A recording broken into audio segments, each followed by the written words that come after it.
Welcome to lecture 15. So in this lecture and the next we will discuss about modules and very basic properties of these things. Some of these, some other properties we will do in the exercises.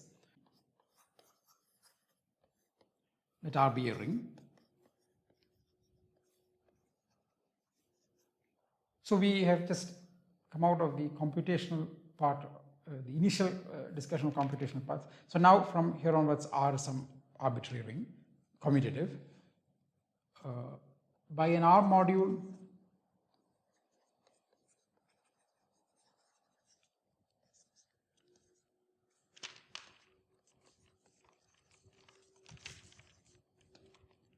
we mean an abelian group M with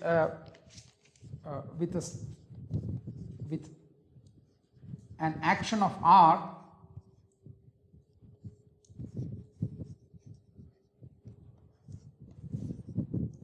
satisfying the following. So what exactly do we mean by an action of R? R cross M to M. Some map satisfying R cross M, some map from R cross M to M satisfying certain properties. 1. The element 1 of R should act on an element X of M as identity. Okay. So this is a notation. So R dot M is the notation for the element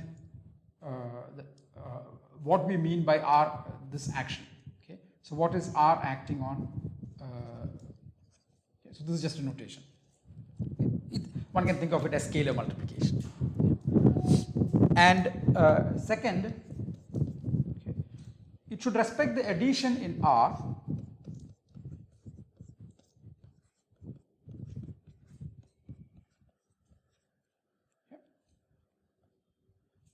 Three, it should respect the multiplication in R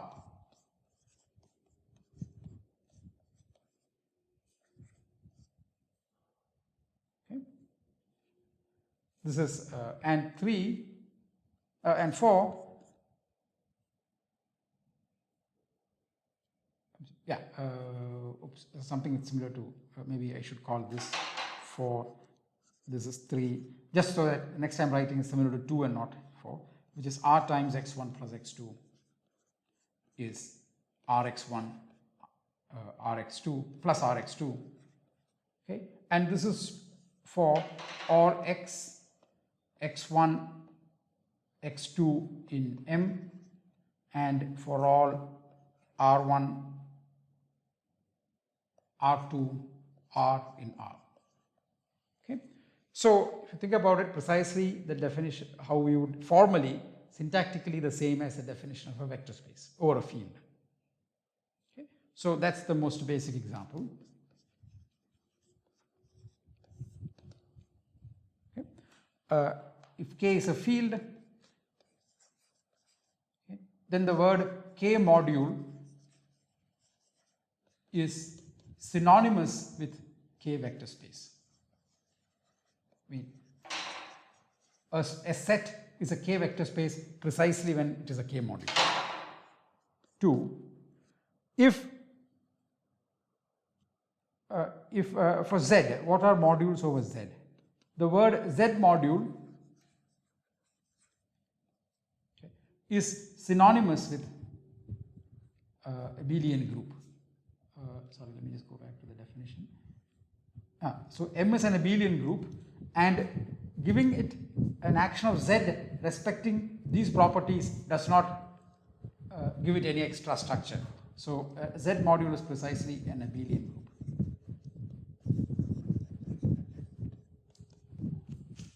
Okay, and one of the reasons, I mean not one of the reasons, one of the advantages of study expressing various things in the language of modules as opposed to just studying ideals and quotient rings is that first of all there are things that we must address and not just ideals. I mean there are objects that are genuinely modules and not ideals and quotient rings. Okay. But it also gives us, so this is a uniform language to prove, state and prove many theorems. So let me explain in a minute. R any ring, any commutative ring, okay, I an ideal, okay, then I is an R module, okay, and R mod I, the quotient ring, is an R module in the natural way, R times some R prime plus I. So this is an element of R. This is an element of R mod I.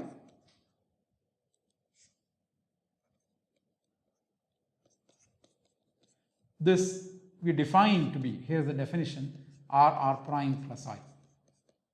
Okay.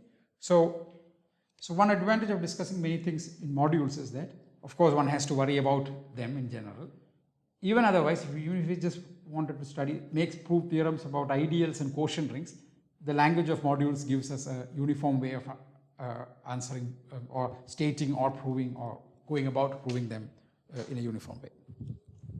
Okay. 4. If phi from R to S is a ring map, in other words, that is, S is an R algebra, okay, then S is an R module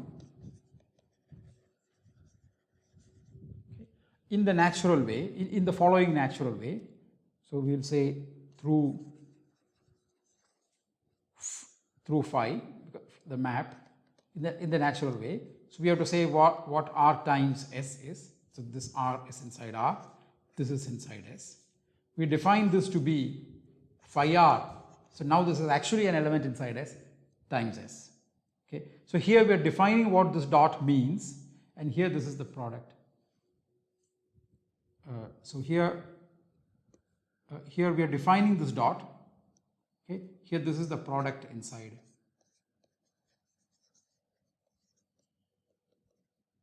Yes, which is already given to us. Okay.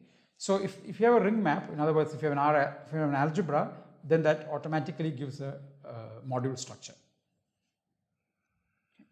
We can generalize that a little bit. Suppose N is an S module.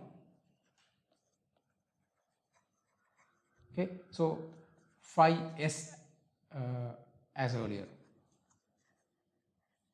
Okay, as above, then N is an R module.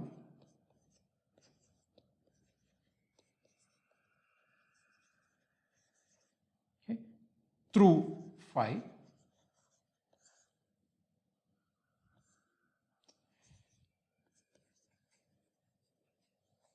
Through phi. In other words, if you have R times some Y, this is inside R, this is inside S. Again, we want to define what this multiplication means. Define it to be phi of R, Y. Now this is just the S module structure. This is an element of S and S module of Y. So we can think of it this way.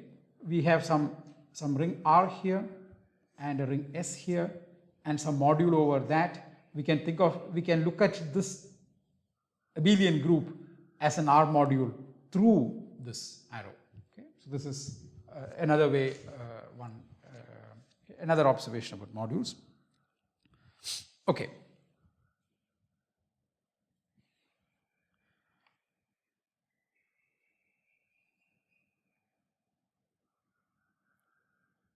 Definition. So as soon as we introduce a new structure, new class of sets, we would like to understand the maps between, the functions between that set, those sets of that type which respect that, that structure. Okay? Let M and N be R modules. by an R module homomorphism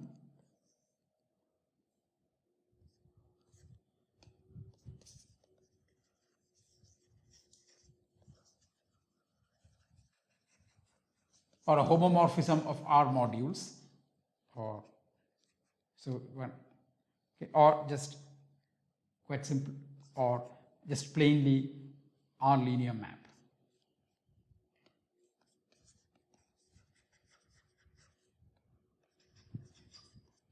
Okay. From M to N, we mean a function f from M to N,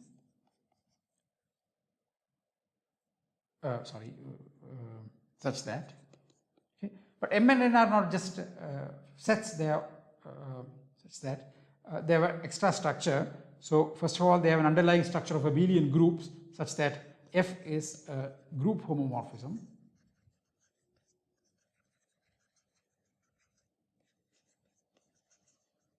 Okay. And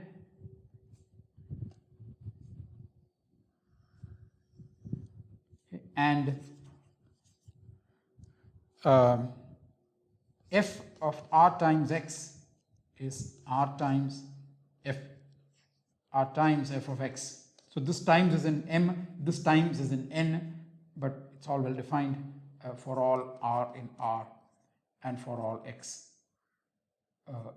in M. Okay, so we can, if you had like R1 x1 plus R2 x2, then it's an abelian group homomorphism. So we can just take out the plus outside, and then we can apply this. Okay, so that which is okay, so this is really so just a remark here. Okay, for a field K,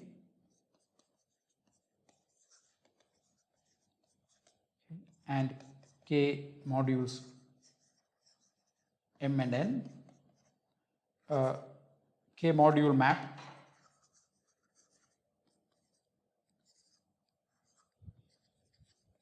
F from M to N is exactly a K linear transformation.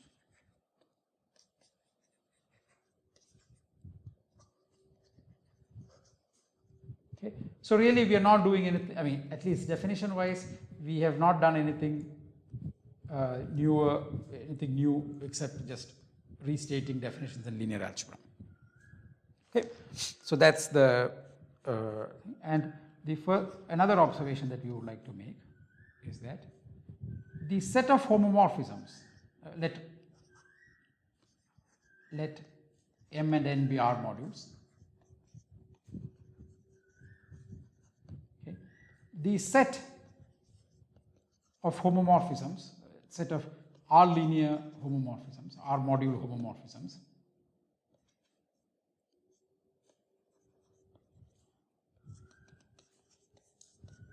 form an R module. Okay, so we have to say what the map is. So it is multiplication that we have to define. Okay, and we have to check that it satisfies is a part of the definition. R times F. Okay, R times F itself is a homomorphism from M to N. So this is going to take some x, and you have to say what this x is. This is really F of R x. Okay, for all F from M to N, for all R in R, and for all x in M. Okay, so this is, so we'll write hom subscript R to denote that it's R linear, M comma N. So this is like the statement that the set of linear transformations between two vector spaces from one vector space to another vector space is a linear vector space itself. Okay, so this is so one has to check that this satisfies the definitions, but please do that. Okay, now we want to look at special classes of modules. So the first thing is what is called a free module.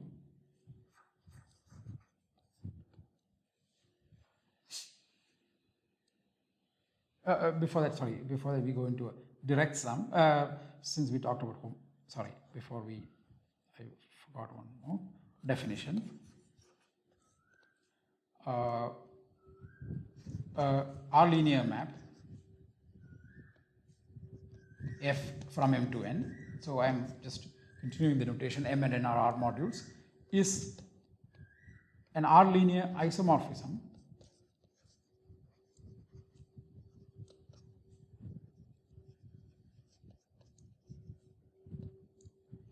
if there exists an R linear map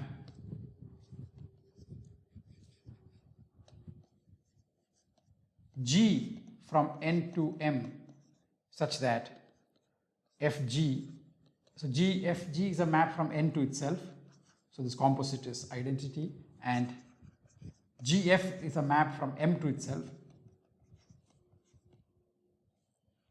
This is the definition. And yeah, okay, so this is an isomorphism.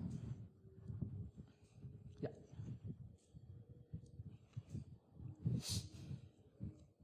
Definition. Let M lambda, lambda in lambda be R modules. Okay.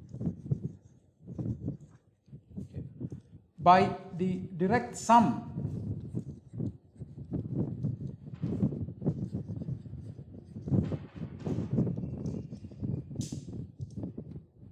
which is denoted as this, we mean,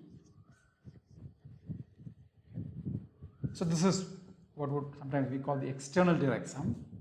Okay, so we mean elements x lambda, the set of elements x lambda, lambda in lambda, okay, such that x lambda comes from, so this is at the lambda coordinate, we have, okay, we take an element from M lambda, for all lambda, lambda in lambda, and for all but finitely many lambda, the entries are 0, and x lambda is 0 for all but finitely many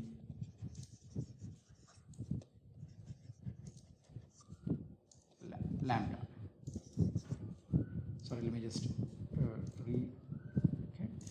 By the direct sum, we mean the set, which is all, which is really just take a long sequence, as many as there are elements in lambda, but don't take arbitrary elements everywhere, take with this condition.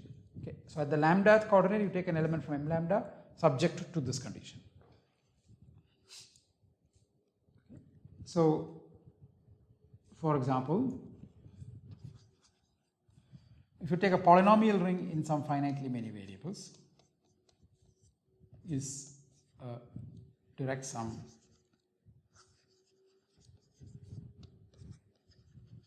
okay, where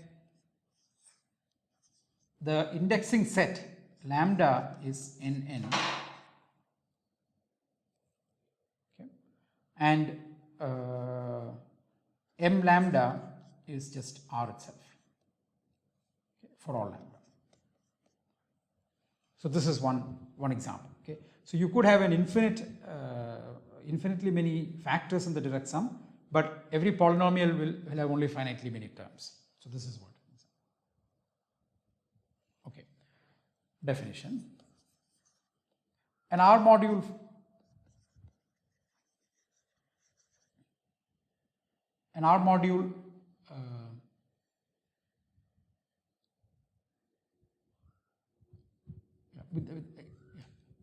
so this is an R module M is said to be free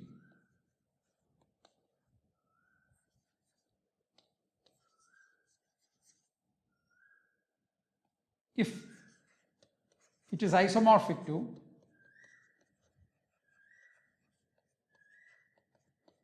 to a direct sum m lambda lambda in lambda, okay, I mean for some lambda, where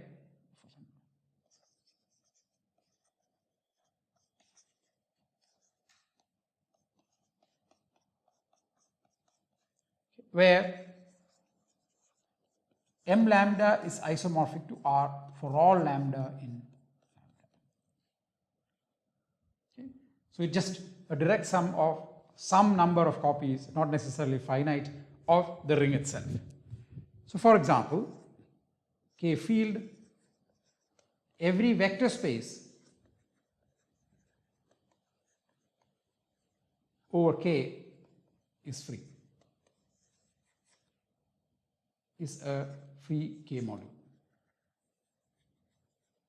Okay. So even this definition doesn't introduce us, it doesn't bring us anything new when we discuss vector spaces over phi. Okay. If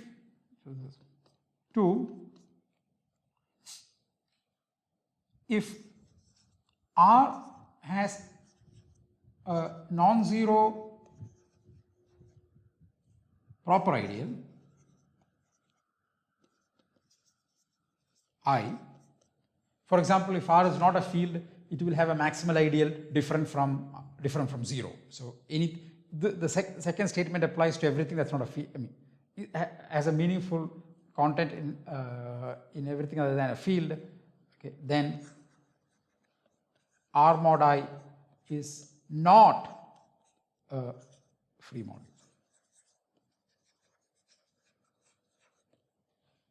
Okay. So the reason is that if you look at the definition of a free module, because these are copies of R, there are elements in it. For example, you could take 1 in one factor and zeros everywhere that cannot be that cannot be multiplied to 0 by any element of the ring, any non-zero element of the ring. Okay. Well, that's not true here. So it's a statement about free modules. In free modules, there is always some element which cannot be multiplied to 0 by a non-zero element of the ring, by 0 by a non-zero element of the ring. Okay. However, if you look at R mod I, non-zero ideal I, any element of from the definition, any element of I, any non-zero element of I will multiply every element here to 0. So this cannot be free.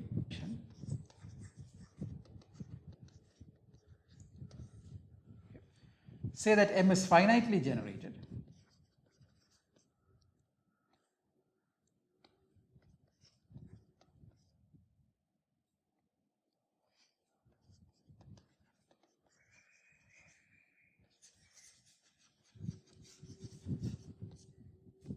In other words, again, we will abbreviate this as finitely generated. So this is the third context in which we are using the same abbreviation to mean the same. Okay. If there exists some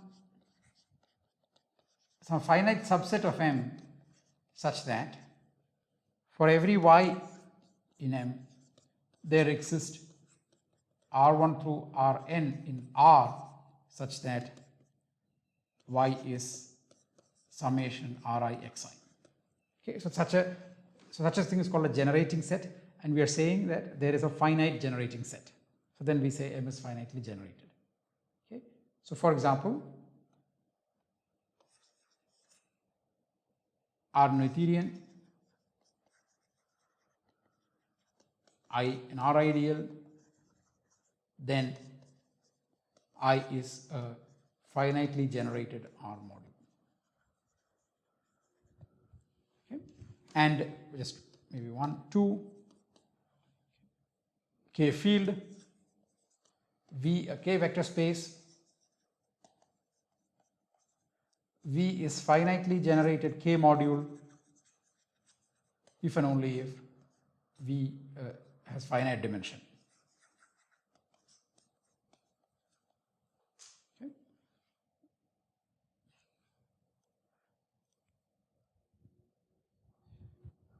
Another definition,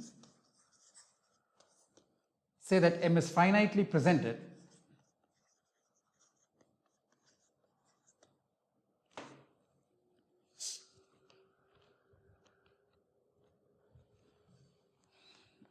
before we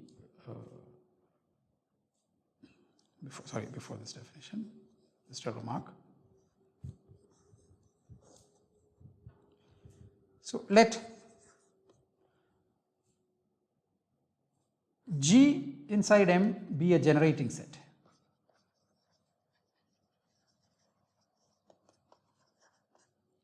Okay. Then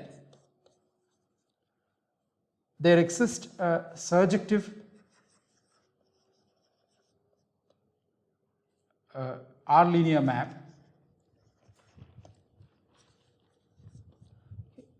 from the free, so I'll G to M, surjective R linear map, where by Rg we mean the free R module with basis G,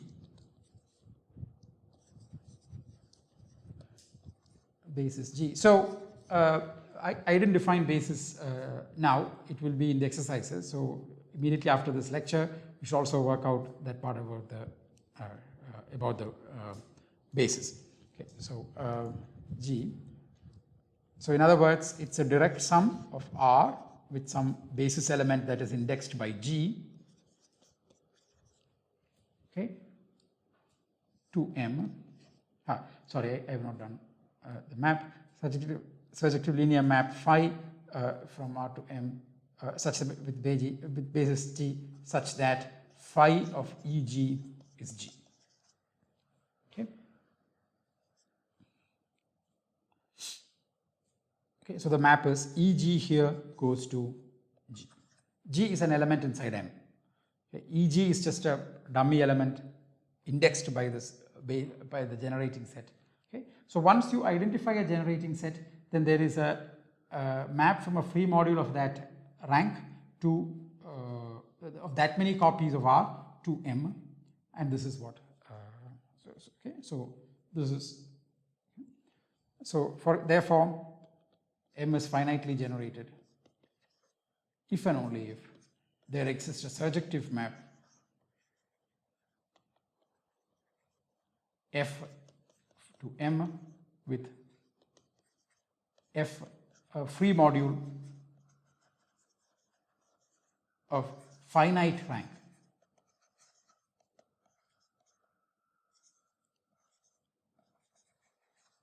That is a basis of finite size.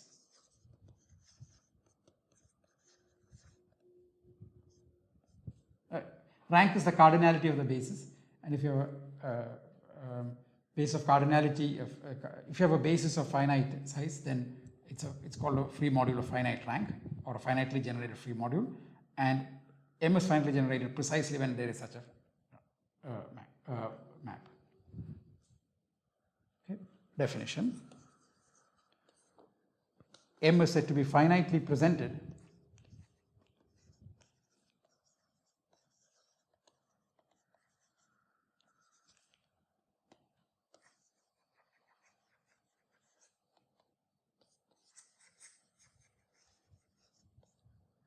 if M is finitely generated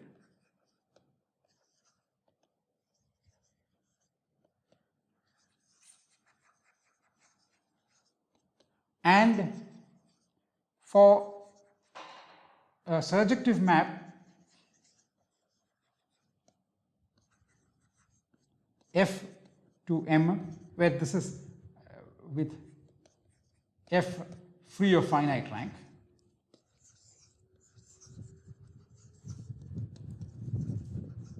okay, so such a thing exists because it's finitely generated. For a surjective map phi from F to M with phi of kernel of phi is finitely generated. Kernel of phi is also, I should clarify, this is kernel of a R linear map is an R module. I didn't explicitly state this. Sorry, didn't actually even define what kernel is, so let's actually do that now. Okay, so it's just with regard to the previous line. Okay. So kernel of, for an R-linear map, I didn't define it, but by now you may have guessed what it means by an R-linear map. For an R-linear map from M to N, kernel of F, which is the set of x inside M such that f of x is 0, is an R ideal, is an R module. Okay. So this is the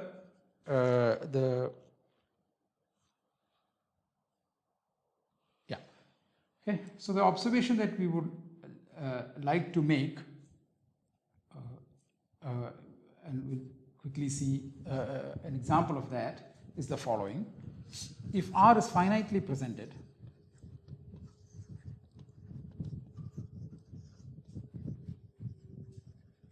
if M is finitely presented, then it can be written as the co-kernel of a matrix. Okay. How? So recall that there is some, so let's assume M is finitely presented. So then there is some F1 free module surjecting onto M. Okay.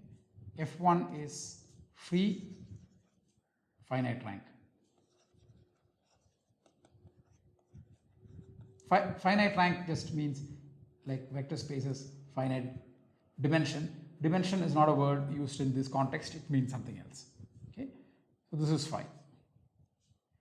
Now kernel of phi is again finitely generated.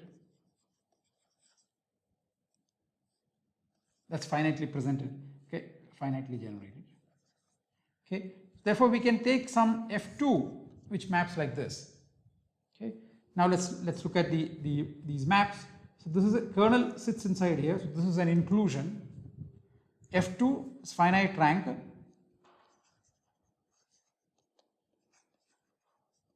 Free. Both F1 and F2 are finite rank free.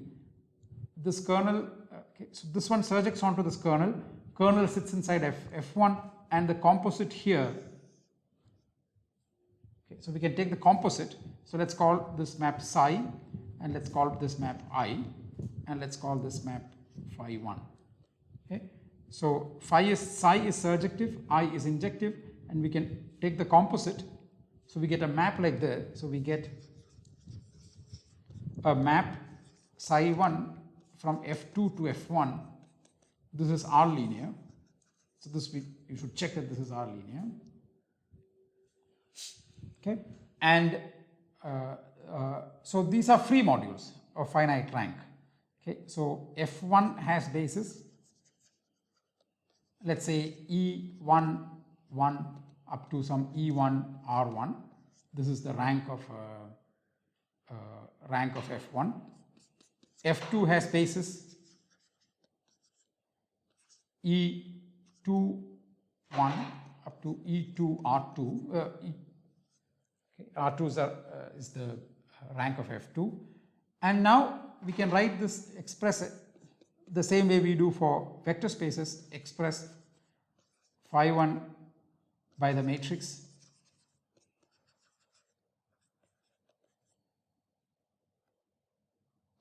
Ri, let's call it Aij. Okay. Okay. So this will be R1 by R2 matrix, where what is the jth column? The jth column is where the jth, where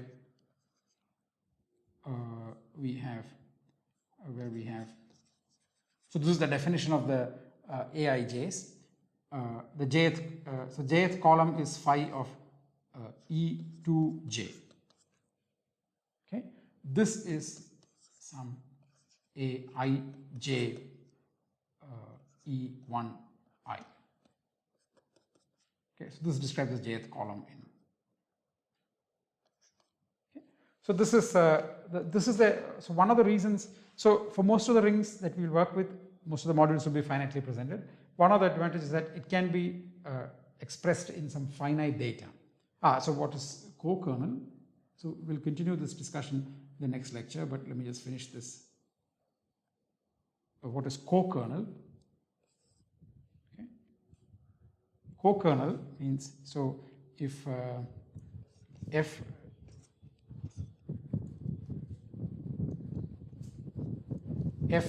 from M to N are linear, okay, then the co-kernel of f, this is called the co-kernel, is by definition n mod image of f. Okay, and the point here is that M is f1 modulo the isomorphic to f1 modulo the kernel. Because of this surjectivity and injectivity, image of phi 1 is exactly the image of I, okay, so which is the kernel. Okay, so here what we should observe is that image of phi 1 is image of I, which is equal to kernel of this phi. Okay, so therefore M is isomorphic to the co-kernel of this map. So this is what. Okay, so there is some advantage in working with these modules and these. Okay, so we will continue our discussion about modules in the next lecture.